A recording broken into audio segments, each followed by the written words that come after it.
안녕하세요. 오늘은 2월 7일. 이날이 대한민국 역사 속에 남긴 흔적을 찾아 역사 속 이야기를 시작하려 합니다. 지금 함께 떠나보시죠. 1948년 이칠 사건. 1948년 2월 7일에 발생한 이칠 사건은 남한 단독 선거와 단독 정부 수립에 반대하여 전국적으로 일어난 총파업 및 시위 사건입니다. 이 사건은 조선노동조합전국평의회가 주도하여 유엔 한국임시위원단의 방안에 맞서 단선단정 반대와 외국 군대 철수를 요구하며 진행되었습니다. 1947년 8월 미소 공동위원회가 결렬된 후 한국 문제는 유엔에 상정되었고 1948년 2월 26일에는 남한에서만의 단독 선거가 결정되었습니다. 이에 강발한 전평은 2월 7일을 기해 전국적인 총파업을 선언하였으며 파업과 시위, 동맹휴학 등이 전국적으로 확산되었습니다. 총파업은 미군정의 강경 진압으로 인해 실패로 끝났으며 이 과정에서 많은 사상자와 체포자가 발생하였습니다. 이후 5월 10일 남한 단독 선거가 예정대로 진행되었고 이는 제주 4.3 사건 등 이후에 무장봉기의 배경이 되었습니다. 1951년 산청 한양 양민학살 사건. 1951년 2월 7일 한국전쟁 중 북군 제11사단 구연대 3대대는 경상남도 산청군과 함양군 일대에서 견벽청야 작전의 일환으로 민간인들을 공비와 내통한 통비분자로 간주하여 집단 학살을 자행하였습니다. 이날 산청군 금서면, 가영마을과 방곡마을, 함양군 휴천면 정촌마을, 유림면 서주마을 등 4개 마을에서 총 705명의 주민이 희생되었습니다. 이 사건은 이후 거창군 신원면에서 발생한 거창, 양민 학살 사건과 함께 진행되었으며 두 사건을 합쳐 산청 함양 거창, 민간인 학살 사건으로 부르기도 합니다. 당시 학살의 주요 원인은 지리산 일대의 공비 토벌을 목표로 한 견벽청야 작전이었으며 이 과정에서 민간인들이 공비와 내통했다는 혐의로 무차별적으로 희생되었습니다. 이러한 비극을 기억하고 희생자들을 추모하기 위해 산청군 금서면에는 산청 한양사건 추모공원이 조성되어 있습니다. 이곳에는 희생자들의 넋을 기리는 위령탑과 합동묘역이 마련되어 있으며 매년 합동위령제가 거행되고 있습니다. 최근에는 이 사건에 대한 국가의 배상 책임을 인정하는 판결이 처음으로 나와 희생자와 유족들의 명예 회복과 보상에 대한 논의가 진행되고 있습니다. 1955년 마산화력발전소 기공식. 1955년 2월 7일 경상남도 마산시 해운동의 마산만 바닷가 공터에서 마산화력발전소의 기공식이 성대하게 개최되었습니다. 이 행사에는 당시 상공부 장관 강성태, 주한 미국 대사 앨리스 브릭스, 경제조정관 타일러 우드, 유엔 한국재건단 단장 존 폴터, 경상남도지사 이상용, 조선전업 부사장 김영년 등 한국 경제와 산업 분야의 주요 인사들이 참석하였습니다. 남한은 광복 전부터 전력의 대부분을 북한에서 공급받았는데 1948년 북한의 일방적인 단전 조치와 6.25 전쟁으로 인해 극심한 전력난을 겪고 있었습니다.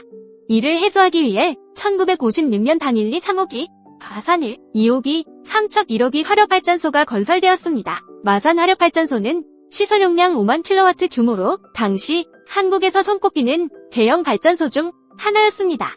이 발전소의 건설은 전력난 해소에 큰 기여를 할 것으로 기대되었습니다. 마산 화력발전소는 영남 지역 전력공업의 중추적 역할을 담당했으나 설비 노후화로 1982년 12월 폐쇄되었습니다. 1967년 신민당 창당. 1967년 2월 7일 대한민국의 야당인 민중당과 신한당이 통합하여 신민당을 창당하였습니다. 이 통합은 박정희 정권에 맞서기 위한 야권의 결집 노력의 일환이었습니다. 신민당은 창당과 동시에 윤보선을 대통령 후보로 유진호를 당수로 추대하였습니다. 신민당은 창당 이후 제6대 대통령 선거와 제7대 국회의원 선거에 참여하였으나 여당인 민주공화당에 밀려 큰 성과를 거두지 못했습니다. 그럼에도 불구하고 신민당은 이후 대한민국 정치사에서 중요한 야당으로 활동하였습니다. 1968년 경전선 진주광양 구간 철도 완전 개통. 경전선은 경상남도와 전라남도를 연결하는 철도로 1968년 2월 7일 진주와 순천 간 80.5km 구간이 개통되면서 완전한 노선이 완성되었습니다. 이로써 영남과 호남을 잇는 중요한 교통로로서의 역할을 수행하게 되었습니다. 1970년 무역진흥공사 산하 수출정보센터 개관.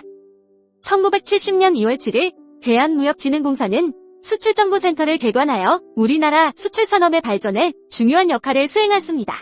이 센터는 수출 상품에 대한 전문적인 연구를 시작하기 위해 연구부를 신설하였으며 이는 국내 최초로 수출 상품에 대한 체계적인 연구를 시작한 사례입니다. 연구부는 1차 생산품, 중화학 제품, 경공업 제품 등을 전담하는 3개의 실로 구성되어 다양한 상품 개발 사업을 추진하였습니다. 또한 수출정보센터는 수출 상품 아이디어 뱅크를 운영하여 국민들을 대상으로 수출 상품 아이디어를 공모하였습니다. 1971년부터 1975년까지 약 3,600여 건의 아이디어가 응모되었고 그중 313건이 선정되어 실제 상품 개발에 활용되었습니다. 1980년 남북 직통전화 3년 만에 재개. 1980년 2월 7일 남북 간의 직통전화가 3년 5개월 만에 재개통되어 시험통화가 이루어졌습니다. 이 직통전화는 1971년 남북 적십자회담 제1차 예비회담에서 가설에 합의되어 처음 개통되었으나 1976년 8월 판문점 복귀 만행 사건으로 중단된 바 있습니다. 이후 1980년 2월 북한은 남측의 재개통 촉구를 3년 6개월 넘게 무시하다가 태도를 바꾸어 직통전화 재개를 제안하였고 이에 따라 재개통이 이루어졌습니다. 1983년 공익광고협의회 명칭 변경. 공익광고협의회는 1981년 9월 9일 방송광고양상협의로 출발하여 1983년 2월 7일 공익광고협의회로 명칭을 변경하였습니다. 이후 1983년 2월 22일 공익광고양상자문위원회를 거쳐 1988년 7월 1일 현재의 명칭인 공익광고협의회로 재구성되었습니다. 1983년 명칭 변경 이후 공익광고협의회는 다양한 공익광고를 제작하여 사회적 메시지를 전달하였습니다. 당시의 공익광고 중 하나로 우리의 재산이라는 제목의 광고가 있습니다. 2010년 임수혁 선수 사망. 임수혁 선수는 2000년 4월 18일 잠실 야구장에서 열린 LG 트윈스와의 경기 도중 2루 베이스에서 갑자기 쓰러졌습니다. 당시 심장 부정맥으로 인한 발작이 원인이었으며 즉각적인 심폐소생술이 이루어지지 않아 뇌의 산소 공급이 중단되면서 의식을 잃고 식물인간 상태에 빠졌습니다. 그 후 약 9년 10개월 동안 의식을 회복하지 못한 채 투병 생활을 이어가던 임수혁 선수는 2010년 2월 7일 오전 8시 28분 감기 증세로 병세가 악화되어 강동성심병원으로 옮겨졌으나 심장마비로 끝내 생을 마감하였습니다. 임수혁 선수의 이러한 비극적인 사건은 스포츠 현장에서의 응급조치 중요성을 환기시키는 계기가 되었으며 이후 각 경기장마다 의료진과 구급차를 상시 대기시키는 등 안전사고에 대비한 개선책이 마련되었습니다. 2018년 부산외곽순환고속도로 개통.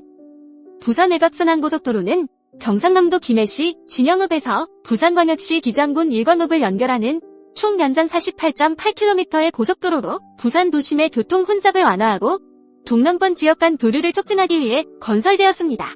이 도로는 남해고속도로, 중앙고속도로, 경부고속도로, 동해고속도로 등 주요 고속도로와 연결되어 전국 어디서나 편리하게 접근할 수 있는 교통망을 형성합니다. 2017년 12월 28일 목포 분기점에서 기장 분기점까지 11.5km 구간이 우선 개통되었으며 2018년 2월 7일 오후 5시 나머지 진영 분기점에서 목포 분기점까지 37.3km 구간이 개통되어 전체 구간이 완전히 연결되었습니다. 2월 7일 있었던 사건, 사고 간략하게 좀 더 보겠습니다.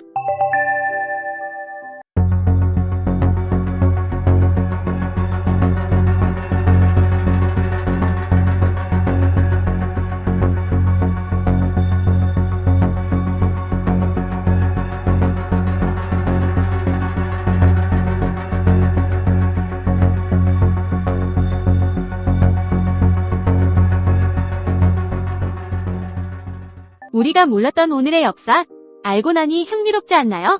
그럼 내일 2월 8일도 또 다른 역사 속 이야기로 찾아오겠습니다. 시청해주셔서 감사드립니다.